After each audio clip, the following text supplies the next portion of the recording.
So next question, how many terms of the AP 24, 21, 18 must be taken so that their sum is 78? Okay, so question, keep in your mind 24, 21, 18, etc. So we want to add sum of the term, sum is 78. So how many terms are added? The first few terms, okay, from the beginning to how many terms should be added to get 78 as the sum? That's a question. 24, 21, 18. The sequence goes like this, and we want the sum is given. Sn is given that 78. So we want to find value of n. Value of n. We want to find the value of n. Okay. So how can we do this? So we want to do the reverse.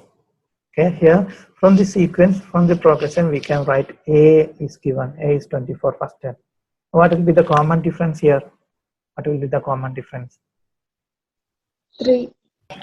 3 or minus 3? Minus 3. Minus 3. Okay, minus 3. The sequence, the terms are decreasing. Yeah, so common difference will be negative 3. Okay, and Sn is also given, and we want to find n.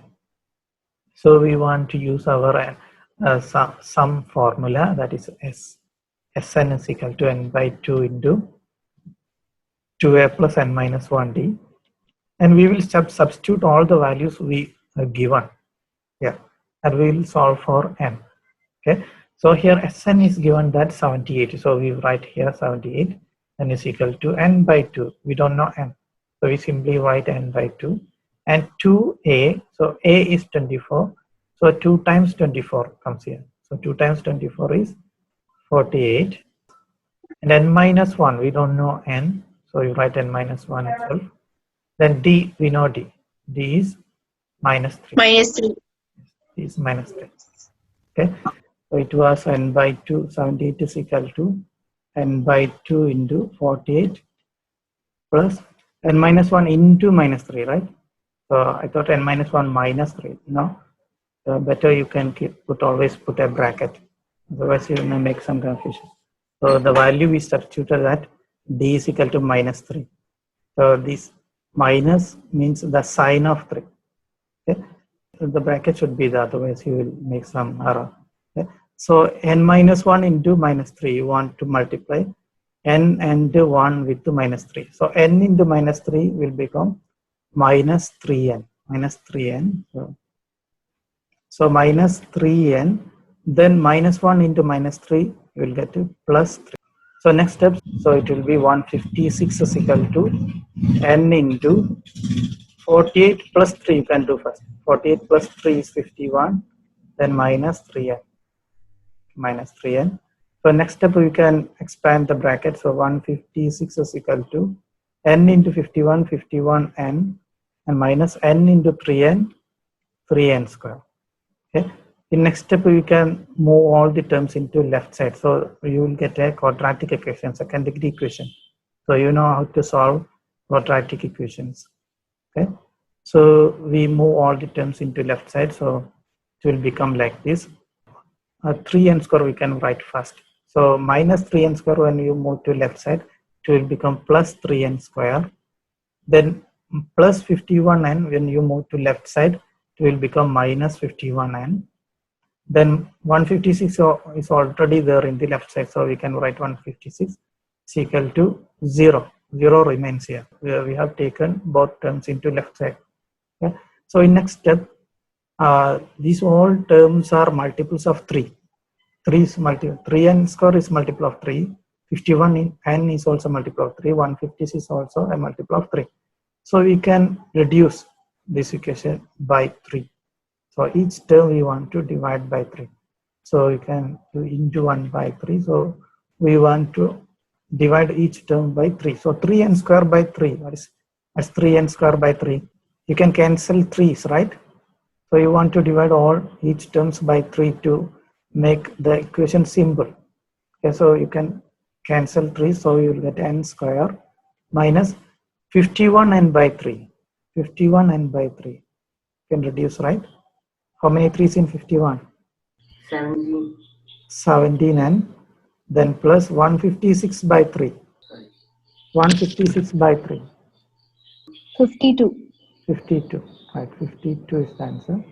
Is equal to 0. Is equal to 0. Okay. So now we can solve for the value of n. Okay. So this is a second degree equation or quadratic equation. You know how to solve quadratic equations. Okay. So you want to get a pair of numbers. Their sum is minus 17 and their product is 52. So can you try? So you know how to solve quadratic equations. There are different ways. You have a formula also. So here the simple way is to find a couple of numbers. Their sum is minus 17 and their product is 52. You want to find two numbers. Their sum is minus 17, the coefficient of n, and their product is 52. And minus 4. Minus 4 and minus 13. minus 4 and minus 13. Very good. Minus 4 and minus 13. So if you multiply minus 4 and minus 13, what will you get? Minus 4 into minus 13. It will be 52 plus 52. Okay. If you add minus 4 and minus 13, well, what will be the answer? If you add minus 4 and minus 70. Minus 70. Okay. So this is some part you may have studied in the quadratic equation. So you can reduce this equation like this. This is equal to n minus 4 into n minus 13. Okay, that's equal to 0. If you multiply these two terms, you will get the equation n square minus 17 and plus 52 is equal to 0. You can check it after the lesson. Okay. So in the next step, there are two choices. N minus 4 can be 0 or n minus 13 can be 0. Okay. If n minus 4 into n minus 13 to be 0, there are two choices. So either one of these terms should be 0. So n minus 4 should be 0 or n minus 13 should be 0. So there are two choices. So if n minus 4 is equal to 0, n should be 4, right? You can move minus 4 to right side. Or if n minus 30 is equal to 0, n should be 13. So there are two possible answers for this question. So n can be 4 or n can be 13. So here two different answers comes before this sequence is decreasing to negative numbers, 24, 21, 18. After some point it will cross 0, right? So in such sequences, when you take sum, you will get same answers in two different ways. Okay, that's why here two answers are possible.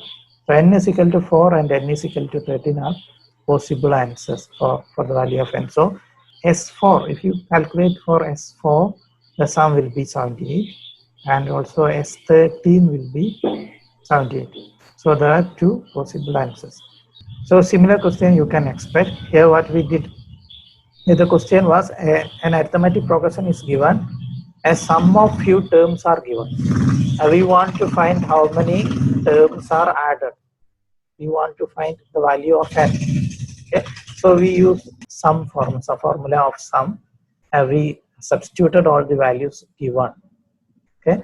We did the steps and finally we reached in a second degree equation or quadratic equation, and we know how to solve the quadratic equation, and we got the solutions as n is equal to 4 or n is equal to 13.